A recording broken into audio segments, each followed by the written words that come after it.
अस्सलाम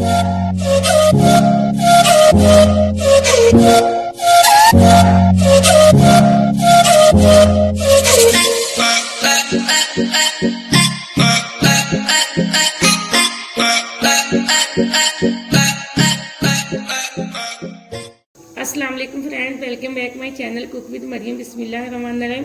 आज मैं आपके लिए रेड सॉस पास्ता बनाने की रेसिपी लेके हूँ जो बहुत ही मज़े का बनता है। जिसके लिए मैंने आधा किलो पास्ता लिया, एक मैंने मीडियम साइज़ की प्याज लिया जिसको मैंने चॉप करके रख लिया, या मैंने आधा पाव चिकन लिया जिसको मैं बोनलेस करके रख लिया। सबसे पहले हम पास्ते को बॉयल कर लेते हैं, जिसके लिए मैंने एक बर्तन में पानी रख दिया गर्म होने के लिए। पानी तकरीबन हमारा बॉयल खाने वाला हो चुका है। फ्लेम को मैंने मीडियम पे रखा हुआ है। पानी के अंदर हम एक चम्मच ऑयल की डाल देंगे, इससे ना हमारा पास्ता बिल्कुल नरम हो जाएगा। और थोड़ा सा हम इसके अंदर नमक भी डालेंगे। ये देखिए, अच्छे से पानी गर्म हो जाए। एकदम से हमारे पानी को बॉयल आ चुका है। अब हम इसके अंदर पास्ता डाल देते हैं। तकरीबन 7 से 8 मिनट में ये पास्ता हमारा अच्छे से गल जाएगा। ये मेरे पास 2 टमाटर है जिसको मैंने बॉयल करके रख लिया। हाफ टी स्पून मेरे पास रेड मिर्च का पाउडर है, हाफ टी स्पून मेरे पास एरोगेन है, हाफ टी स्पून मैंने लिया कुटी हुई लाल मिर्च, हाफ टी मैंने लिया है अदरक पाउडर, हाफ टी स्पून मैंने लिया है लहसुन पाउडर। ये मेरे पास केचप के 2 टेबल स्पून है। अब मैं आपको बनाने का तरीका बताती हूँ। पास्ता हमारा एकदम से गल चुका है। अब हम इसको छान लेंगे। पास्ते को मैंने छलनी के अंदर छान लिया। इसके ऊपर से ठंडा पानी मैंने डाला है। ठंडा पानी आप भी ज़रूर डाला करें, इससे हमारा पास्ता चिपकता नहीं है। ये देखिए अलग अलग सा रहता है। अब मैं इसके ऊपर 1 चम्मच ऑयल की भी लगा दूंगी ताकि ये नरम रहे। अच्छे से इसको मिक्स कर दूंगी। देखिए मैंने ऑयल लगा के इसको अच्छे से मिक्स कर दिया। अब इसको साइड पे रख दूंगी। हम इसका सॉस तैयार कर लेते हैं। अब मैंने इसका सॉस तैयार करने के लिए कि पैन लिया, इसके अंदर मैंने तकरीबन 3 टेबलस्पून ऑयल के डाल के गर्म होने के लिए रख दिए। ऑयल हमारा तकरीबन गर्म हो चुका है। अब मैं इसके अंदर प्याज डाल दूंगी। अब इसको 1 मिनट के लिए अच्छे से फ्राई कर लेंगे। प्याज हमारा ब्राउन हो रहा है, इतने में मैं ये टमाटर का केचप बना लेती हूँ। ये देखिए इसका छिलका उतार के बॉयल करके मैंने रख लिए थे। अब इसका मैं पेस्ट बनाती हूँ। अब प्याज हमारा तकरीबन ब्राउन होने वाला है। मैं इसके अंदर जो मेरे पास चिकन था वो डाल दूंगी।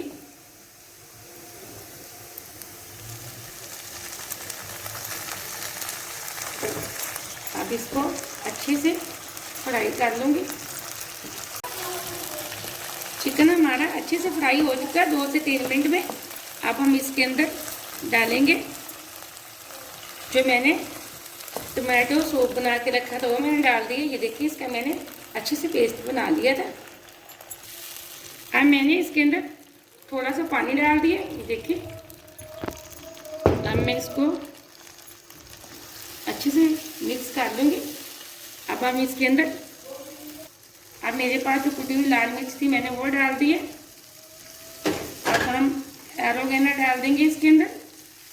इसको मैं मसलसल हिलाती जाऊंगी। अब मेरे पास लाल मिर्च का पाउडर था मैंने वो डाल दिया। ये मेरे पास अदरक पाउडर था मैंने वो भी इसके अंदर अब डाल दिए। लहसुन पाउडर भी हम इसके साथ ही डाल देंगे। अब इसको 1 मिनट के लिए अच्छे से पका लेंगे। 1 मिनट हो चुका है। अब हम इसके अंदर जो केचप के 2 चम्मच मैंने वो डाल दिए। इसमें थोड़ा सा पानी डाल के कटोरी को साफ कर लूँगी। हमने इसके अंदर ज़्यादा पानी नहीं डाला, इसलिए मैंने ये लगी हुई केचप साफ़ की है। अब इसको तकरीबन 4 से 5 मिनट के लिए अच्छे से पका लूँगी। थोड़ा गाढ़ा कर लूँगी इसको मैं। हमारा सॉस एकदम से गाढ़ा हो चुका है। ये देखिए बहुत मज़े का बना है, बहुत अच्छी खुशबू आ रही है। आप छोटी सी रेसिपी है, इसको ज़रूर ट्राई किया करें। घर में छोटी छोटी चीज़ें आप खुद ही तैयार किया करें बाहर से मंगवाने की बजाय।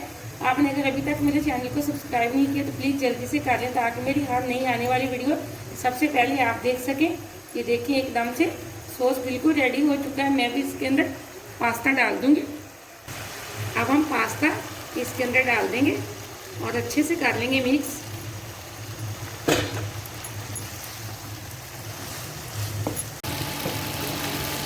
इसमें पास्ते को मैंने एकदम से अच्छे से मिक्स कर दिया।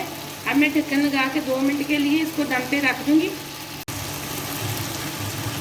फ्लेम को बिल्कुल मैं लो आंच पे करके इसको 2 मिनट के लिए दम पे रखती हूँ। मिलते हैं 2 मिनट बाद। यहाँ 2 मिनट हो चुके हैं माशाल्लाह से। अब हम पास्ते को चेक कर लेते हैं। बिस्मिल्लाहिर्रहमानिर्रहीम। ये देखिए माशाल्लाह से एकदम से हमारा रेड सॉस पास्ता तैयार हो चुका है। ये देखिए बहुत अच्छा बना है, बहुत अच्छी खुशबू आ रही है। आप इस रेसिपी को ज़रूर ट्राई करना और मुझे अगली रेसिपी के लिए इजाज़त दें। अल्लाह हाफ़िज़।